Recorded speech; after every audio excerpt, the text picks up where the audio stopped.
Bonjour les gars. Et yo tout le monde, c'est Cyclisme 3D, j'espère que vous allez bien.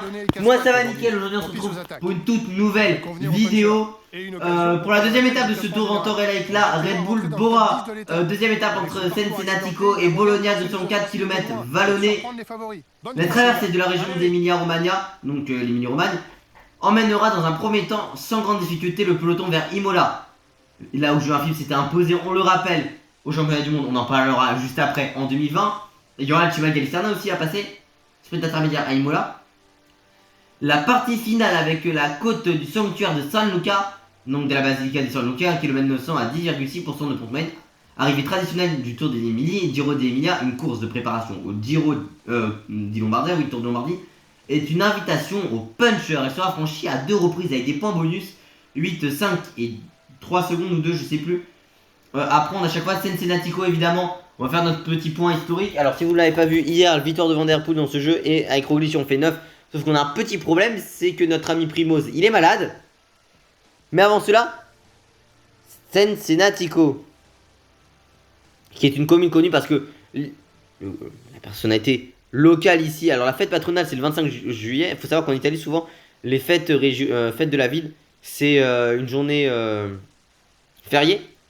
Mais c'est évidemment la ville de Marco Pantani, le pirate, vainqueur du Giro notamment, et qui avait fait le dernier encore en date à avoir fait le doublé Giro Tour en 1990, bon, s'il était dans le dopage, etc. 25 781 habitants en 2017 dans cette Cesenatico, qui est une commune de la province de Forlì Cesena, dans la région d'Émilie-Romagne en Italie. Plutôt, bon, on est toujours sur les côtés des stations balnéaires de la côte adriatique. On est du côté Romagna, parce que je rappelle que Romagna dans la région d'Émilie-Romagne c'est le côté de la mer. On est dans une grande partie de plaine, c'est typique de cette région. Et puis après quand on va aller vers Bologne, plus on aura de vallons. On a le parc Aquatico Atlantica, le Porto Canale Leonardesco, qu'on va aller voir, qui est un port pittoresque installé sur un canal conçu par Léonard de Vinci, donc Leonardo da Vinci, en 1502, avec des cafés, des maisons colorées et des voiliers.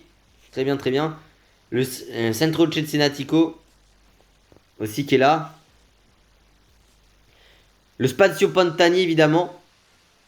Donc un musée à la mémoire de Marco Pantani qui est décédé là-bas, on le rappelle, d'une overdose.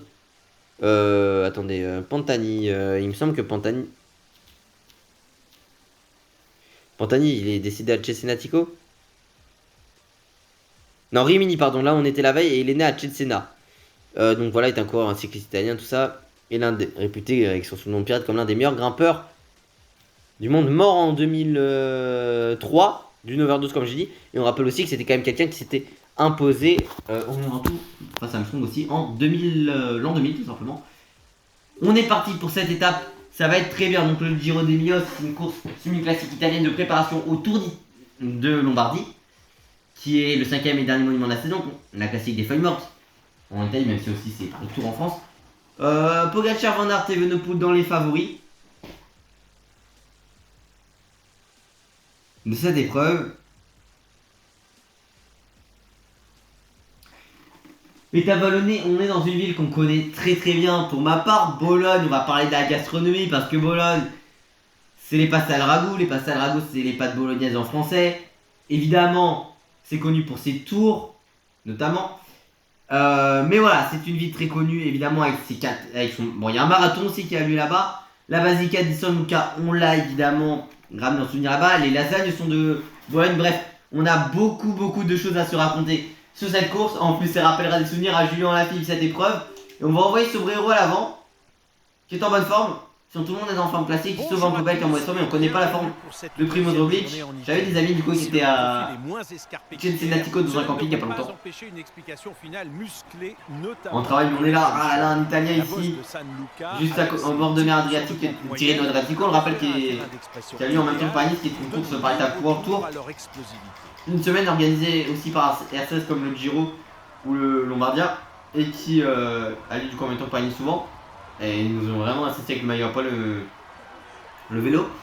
Et qui est du coup une course surnommée l'entre-deux-mers entre la mer Tyrrhénienne et la mer Adriatique.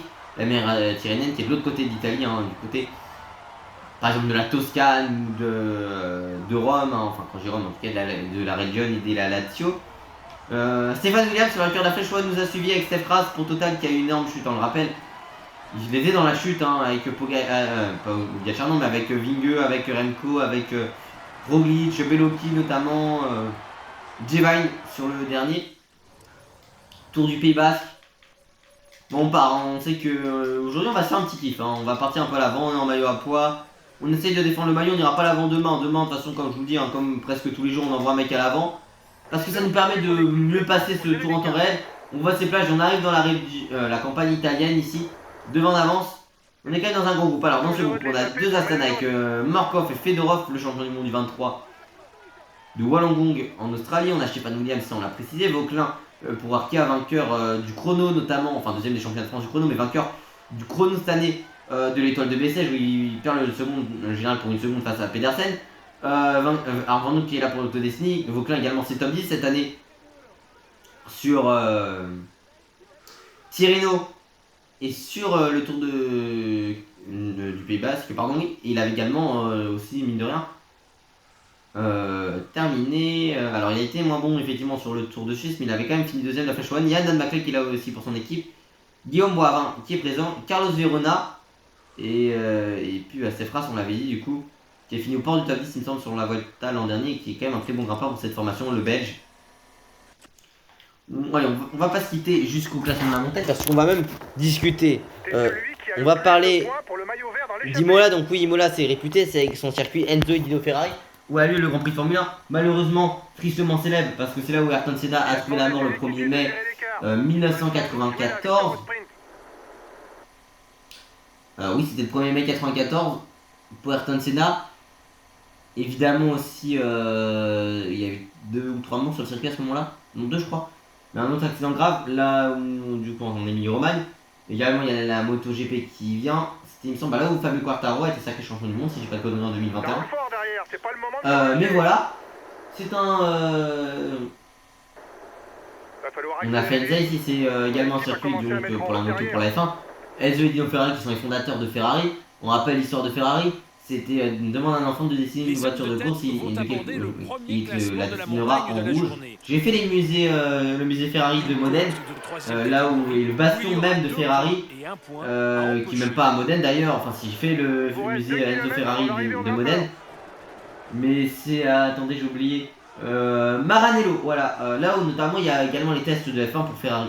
Mais par contre le circuit du Mugello c'est autre chose. Bon, côte de Bricighella, 2 km 900 à 5,8% de pente moyenne.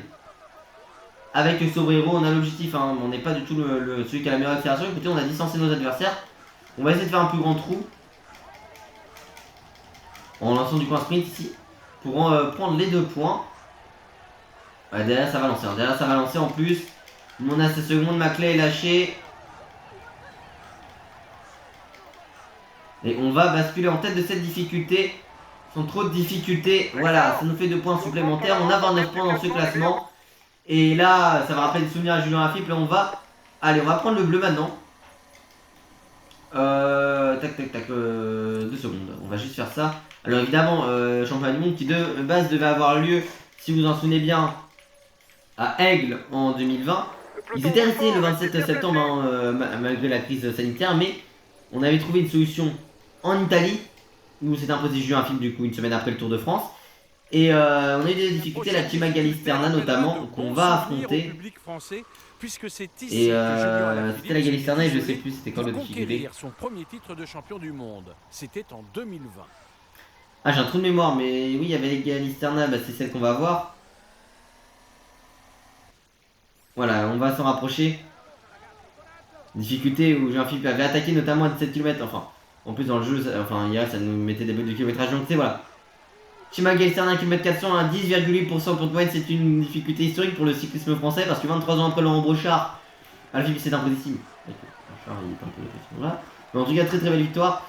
Enfin il y a des histoires où ce que la mairie de production dit où Brochard était dopé ce jour-là, je ne sais pas, mais en tout cas ce qui est sûr c'est qu'on va lancer déjà ce classement de la montagne ici. Est-ce qu'on va faire des écarts dès le début?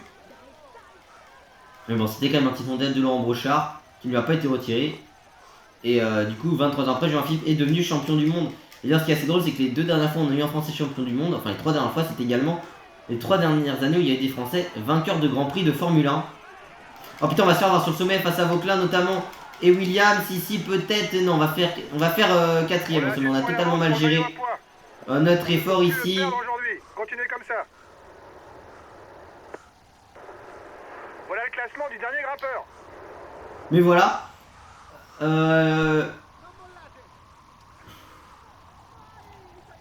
Mais en tout cas, ça fait plaisir de revenir ici. En plus, avec le magnifique plan qu'on avait de Julien Philippe ici. Dans sa difficulté, on va donner même le bleu à Vlasov. Il n'est qu'à perdre un peu de temps. Le problème, c'est que Primoz est malade.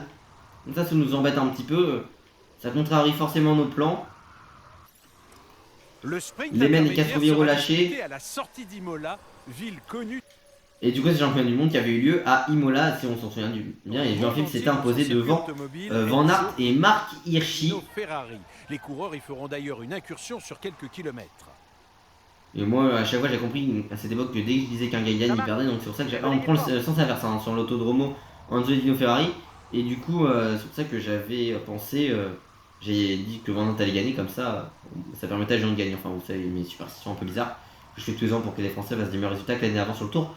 Quoi qu'on prend côté circuit F1 plutôt, vu que Quartaro c'était un virage là qui s'est imposé à l'époque. La tribune ici. Ah oui les amis, hein, bon, ils ont même pas fait l'arche d'arrivée du circuit. Bon ça c'est par contre dommage, hein, mais on va sortir du circuit ici. Et le sprint intermédiaire, on va le faire avec le peloton Benelli lâché, écoutez pourquoi pas. Du sprint intermédiaire. Ils sont encore une centaine dans le peloton, c'est vrai que là limite on va même pas se lâcher pour cette étape. Mais voilà, on parlera après de Bologne, parce que Bologne il y a beaucoup de trucs à dire. Bah d'ailleurs on va parler maintenant de Bologne. Pourquoi Bologne? Tout simplement déjà ce qu'il faut savoir c'est qu'à Bologne il y a les tours évidemment qui sont iconiques de cette ville. Et Bologne, alors déjà à Bologne, à l'époque du coup au Moyen-Âge on avait plus de 200 tours, un truc comme ça. Et en fait c'était les bourgeois qui avaient des tours. Et malheureusement il en reste très peu, alors vous avez vu des photos de moi sur Insta où j'étais devant des tours qui penchent un peu. Et notamment, c'est à Bologne il me semble que je crois qu'il y a un endroit où on peut aller, il me semble une tour, un truc comme ça. Ou alors ça part, je sais plus. Mais il y a un endroit où on peut aller, dans l'unité de ville. Et en fait, les étudiants n'aiment pas y aller parce que tout simplement il y a une superstition qui fait que tu loupes ton examen si tu y vas dedans. Donc ça voilà, c'est une anecdote culturelle que je voulais vous raconter. Mais évidemment c'est connu pour les pastel ragout, donc les pâtes bolognaises évidemment que tout le monde connaît. Donc sauce tomate avec... sauce tomate non mais en tout cas... les pâtes avec la viande notamment qu'on connaît. En France, même si pour eux c'est pasta al ragout.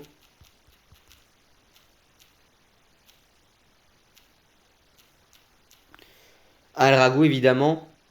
Voilà. Tac tac tac tac tac.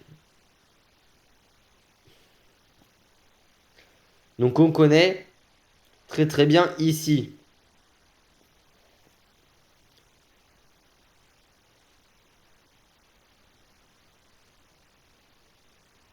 On connaît très bien. Et aussi, on a un autre truc qu'on connaît à Bologne, évidemment. C'est... Alors oui, à part, moi aussi, moi il y a le jambon de Parme et tout. Le Parmigiano, évidemment, de cette partie de l'Italie. Évidemment, je suis revenu en Italie avec 2 kilos de parmesan. D'ailleurs, là-bas, ils font même des gâteaux pour les fêtes, notamment la fête de la femme. Mais du coup, c'est les lasagnes, évidemment, très connues aussi. J'en ai pris là-bas des très bonnes. Les lasagnes sont à la fois des pâtes alimentaires en forme de feuilles rectangulaires et une recette de cuisine italienne à base de couches alternées de pâtes lasagne parmesan, mozzarella ou ricotta et de sauce bolognaise ou sauce béchamel gratinée au four. Donc oui, évidemment, pour les pastel ragout, c'est avec viande hachée aussi, hein. Mais on a également forcément la sauce bolognaise dedans. Du coup, également autre chose que je voulais préciser sur Bologne. Alors évidemment, on va mettre Bologna. La città de Bologne, évidemment, qui est la capitale dynamique et historique de la région d'Émilie-Romagne, au nord de l'Italie. C'est à Piazza Maggiore où je suis allé.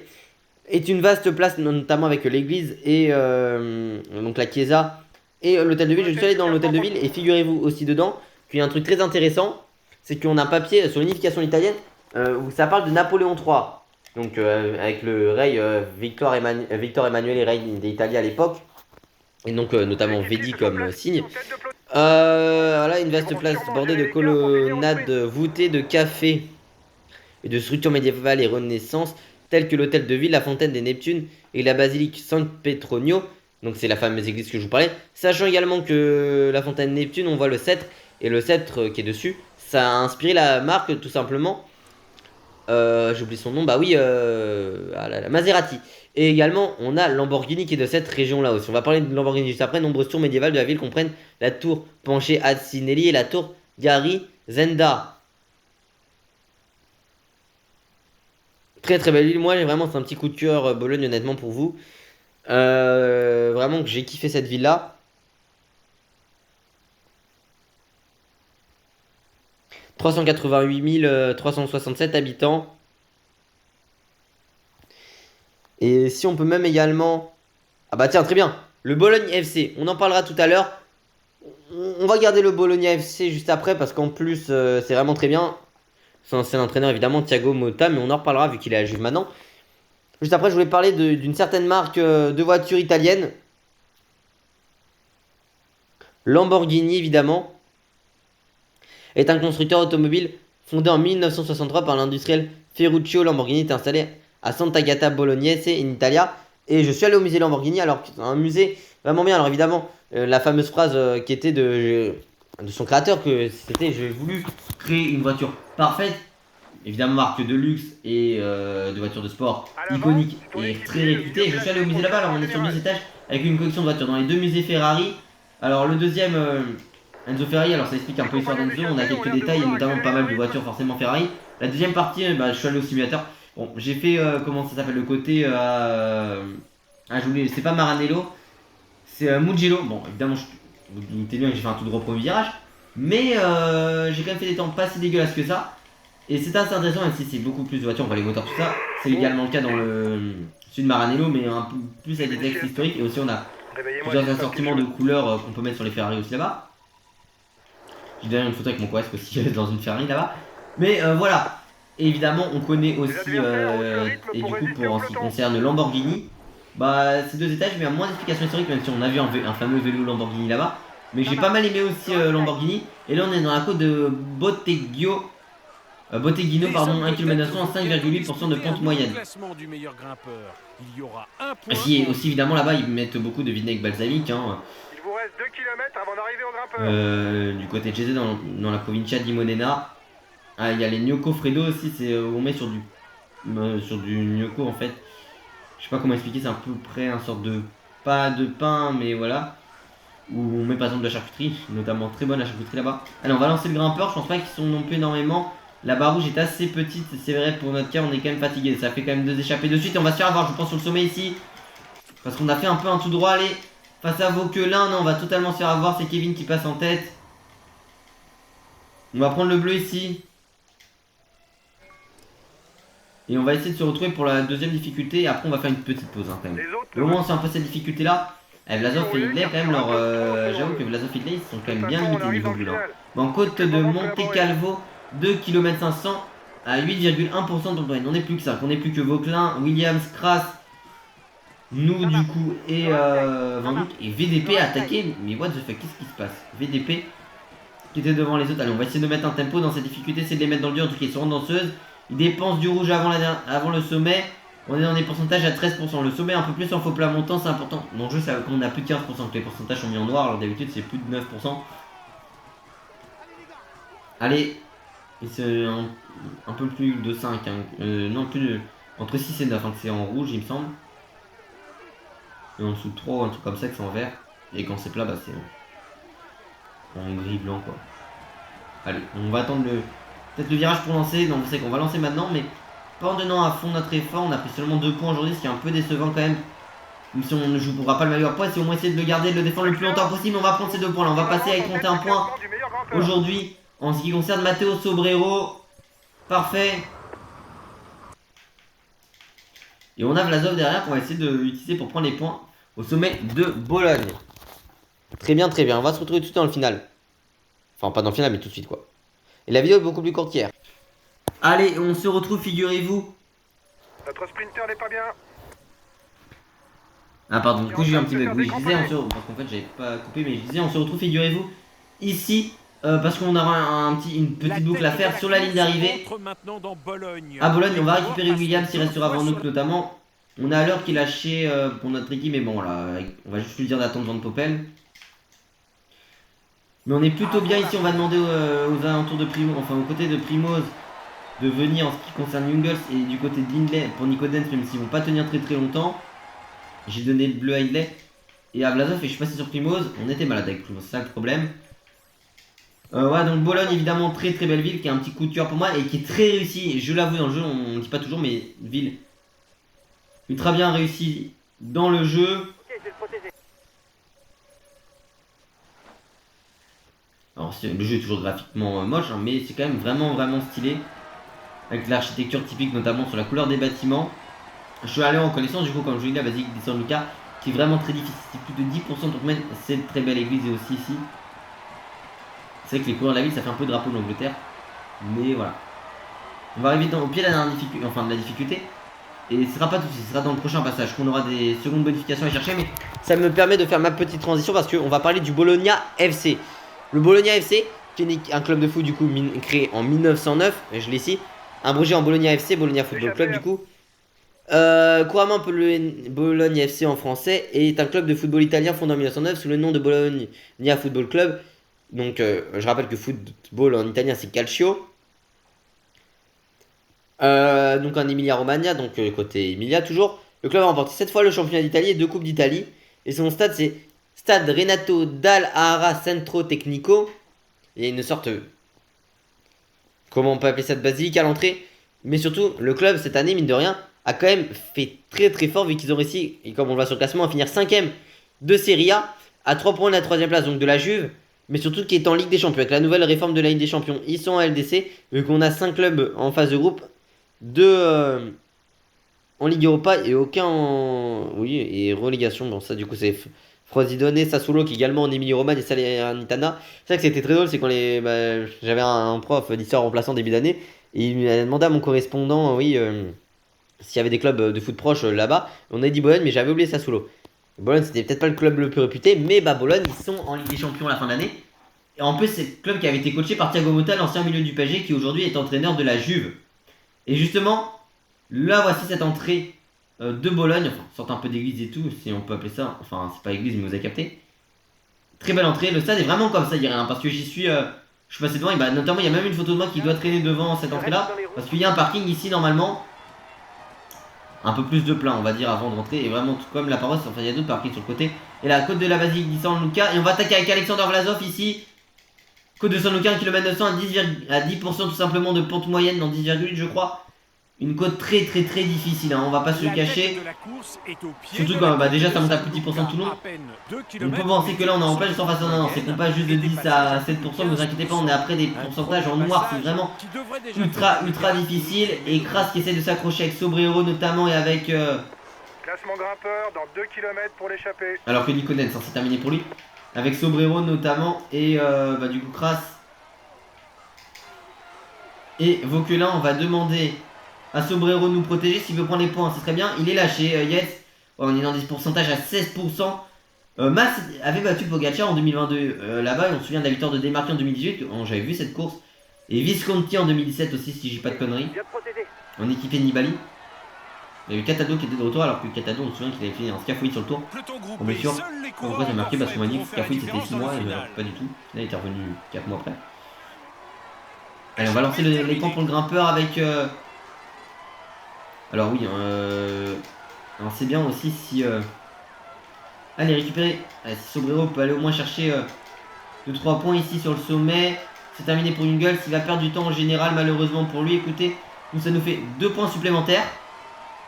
Et attendez, on va pas se relever, attendez. Derrière ça nous a... Derrière ça nous laisse... Enfin tiens, écoutez, avec Vlasov on va continuer notre effort. On va se faire ces 30 derniers kilomètres quand même ensemble. C'est une étape qui me hype énormément parce que j'étais sur place.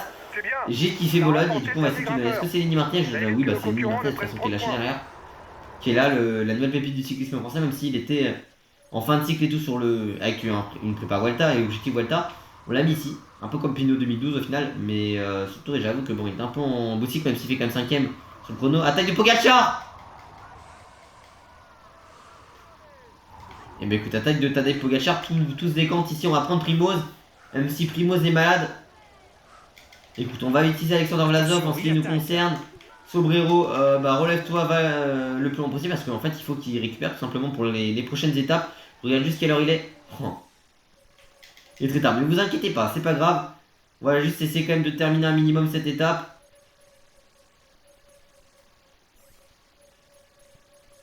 Bien reçu. Je reste dans les roues coûte que coûte.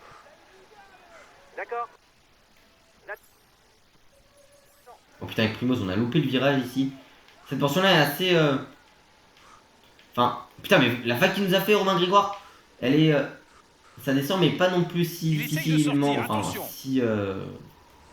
c'est pas des pourcentages qui nous permettent de récupérer, c'est tout ça que je voulais dire. Et au final, je l'avais fait en voiture celle-ci, cette portion-là. Et du coup, j'avais bien vérifié qu'il y avait bien la remontée ici, la basilique de San Luca, qui est vraiment une très belle basilique, tout simplement. J'ai visité. J'ai même pris un souvenir là-bas, notamment. J'ai pas pris beaucoup de souvenirs en Italie, beaucoup plus de trucs gastronomiques, parce qu'en fait, j'ai même pas trop pensé. Sur place, j'étais avec mes potes et tout, donc vraiment, j'ai kiffé. Paul est parti devant, alors il est conseillé comme favori parce qu'il est bon en moyenne montagne, mais 69 montagnes, ça fait mal pour lui. Bon, j'ai quand même demandé à Alexander Vlasov de rouler à 100, donc je sais pas ce qu'il faut, Alexander.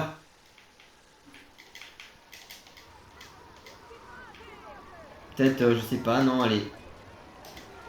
Allez, Alexander Vlasov, mets-toi à protéger Primoz. Attaque de VDP. Qu'est-ce qu'il fout VDP attaquer? Qu'est-ce qu'il t'en a fait avec Mercedes? Mais oui, mais VDP, pardon. À 23 bornes de l'arrivée, qui tente d'y aller sur une deuxième étape du tour, bah on est obligé. Écoutez, on est obligé d'y aller nous aussi avec Primoz. Hein. Par contre, on voit qu'on ne pourra pas faire de sprint à l'arrivée. Hein. Par contre, Primoz, quand je vous parlais tout à l'heure, enfin hier, du coup, on voyait la vidéo de la malédiction du vainqueur du Dauphiné, bah on dirait qu'elle est là avec Primoz Roglic. Hein.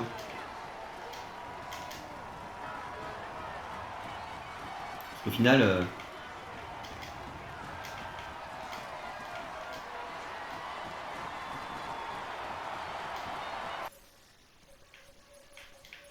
Parce qu'au final, première étape, et enfin, on est déjà tombé malade. C'est Ineos qui est en tête du classement par équipe. On va prendre le bleu maintenant avec Primoz. J'attends toujours le retour d'Alexander Vlasov. Enfin, je sais pas où il est passé, Alexander. Mais on t'attend, mon coco. On a vraiment besoin de toi. Hein. Voilà, il va rouler. D'accord, j'attends. En tête de peloton, on a besoin de Vlasov là. Rodriguez est lâché. Pour Ineos, Guirmeil en moins. Hier c'était Yann Thomas, en tout cas il y a vraiment très peu de coureurs quand même qui n'ont pas perdu de temps hier. Mais putain! Et putain, j'ai voulu virer, ce con il s'est arrêté. Ah bravo, comment niquer notre étape? La grille des forces inutilement, surtout qu'on va rattraper tous les corps lâchés. Bah alors Vlasov. Et putain, mais Vlasov, attends-moi, bordel.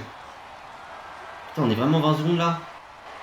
C'est le deuxième passage sur la ligne. Les coureurs vont. Alors qu'avec Primoz, on aurait pu tenter d'essayer de récupérer les points. Attendez, ça se regarde devant, on va revenir. Voilà, allez. Classement général. Allez, Alexander, vraiment ramène-nous le plus vite possible sur le groupe de devant. Si t'as envie de rouler, évidemment, parce qu'il n'est visiblement pas trop calme. Putain, mais même Hindley il s'est arrêté ce coup. Oh, Jay Hindley est censé être le leader de rechange de l'équipe. Enfin, leader de rechange, vous m'avez capté, hein. Enfin, vous avez capté quoi. Censé, au cas où s'il y a un problème avec Primoz, simplement être leader quoi. Bah, en plus, on va être vraiment en retard au pied de l'ascension, putain, mais comment niquer un virage? Putain, mais bordel! Quand je vire, ce con il s'arrête, putain! Ah non, mais ce jeu il commence à me saouler. C'est moi, je sais que je suis nul sur le jeu, mais putain, avec Primoz, on va perdre. Peut-être qu'on perd le tour sur une putain de cassure parce qu'on a loupé un virage. Mais si, attendez, parce que devant, ça c'est quand même en train un peu de se regarder, j'ai l'impression. Il y aura 8 secondes à aller chercher au sommet, c'est de revenir avec Primoz. La paire a lâché malheureusement le champion de France. En plus avec Primoz on va se retrouver avec très peu de bleu au sommet. Hein. Mais on va revenir ici. Comme c'est que ça va faire les bonifs. Et ben attendez, on est bien revenu. Hindley il va lui manquer du rouge. David Gaudu a accéléré derrière Vlasov. Écoutez. Bah il va se relever tout simplement. Putain, on est obligé de rattraper tous les mains avec Primoz. Ça c'est terrible. Mais allez, on va essayer de revenir, ils sont plus beaucoup hein.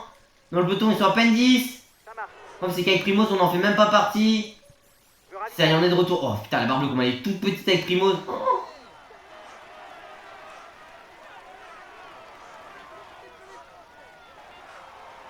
Van Aert en difficulté, on est même en train de rattraper un cours de Visma. Faut rouler les gars si on veut. Allez, il faut vite revenir là, les amis, s'il vous plaît. Allez, on est en train de rattraper un retardataire. Allez, allez, allez, allez, allez.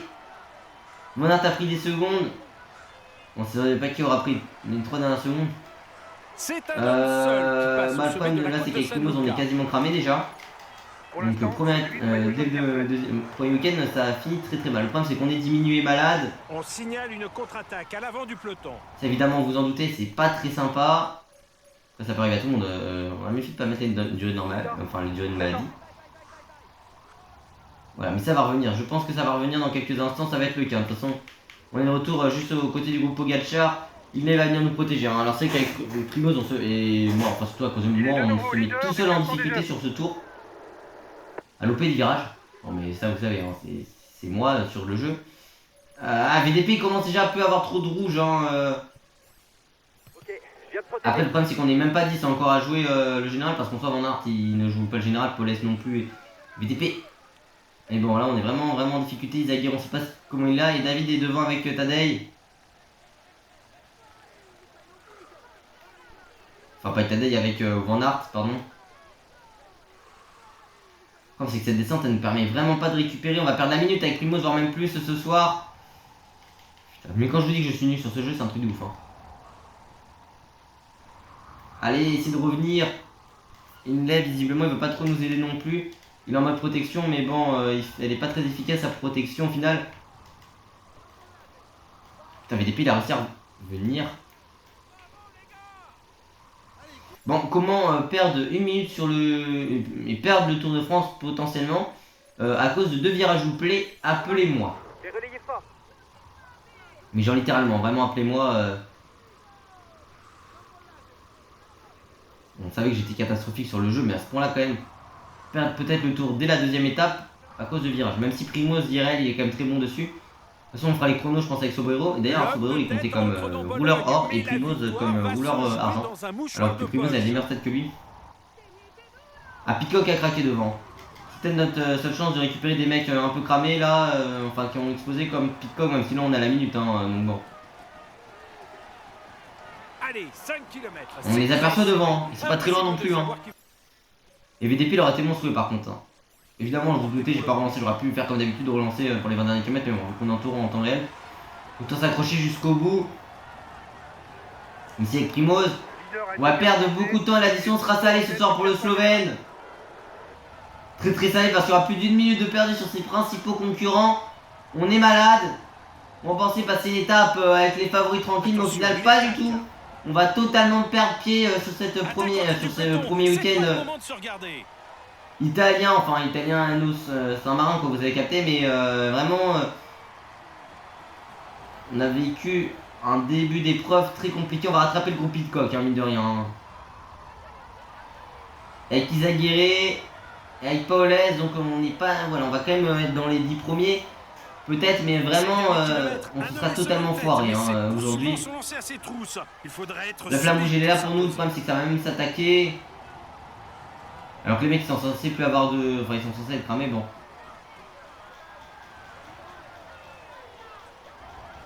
Malheureusement avec Primo ça n'aura pas tenu. On va même pas faire top 10 et on sera très loin ce soir au général. À plus d'1 minute. Mais en plus avec l'état de dire on va être aux alentours de 2 minutes, hein, c'est terrible. La première étape, il qui perd aussi du temps. Notre duo de co-leaders perd du temps dès le premier week-end. Bah après, il faudra vraiment tenter peut-être quelque chose au Galibier, je sais pas, mais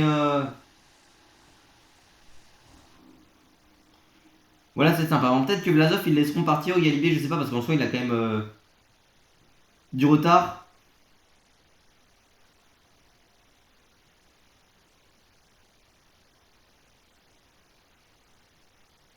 En difficulté amateur, limite avec Sobrero, quoi, on a pu jouer le maillot à poids. Hein.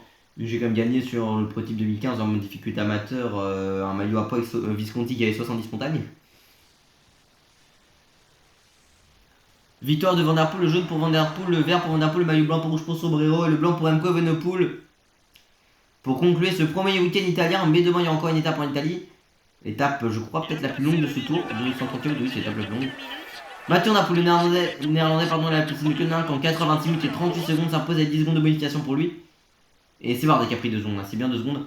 Du côté du classement général, on est 10ème avec Rouge, on est très très visait un top 10 sur cette étape. Mais on est en maladie verte, en espérant que ça part. C'est dommage. Le néerlandais Mathieu Napoli de la piscine de Koenig en 9h45 minutes et 7 secondes est en tête du classement général. Du côté du classement du meilleur rappeur, 31 points pardon, pour Matteo Sobrero, italien de la Brandsreux. Et on est 9ème avec Vlasov 3 points. Et 2,15 ans de retard pour lui, ça fait très mal. Du côté du classement par points, Mathieu Napoli néerlandais de la piscine de Koenig avec 64 points. 6ème Sobrero, 35 points.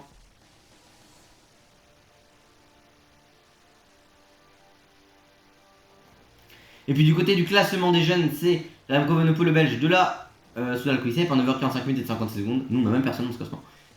Et puis du côté du classement pas équipe, c'est l'équipe néerlandaise de la Visma Leasebach en 29h23 minutes et 10 secondes. Nous on est deuxième à 7 minutes et 19 secondes.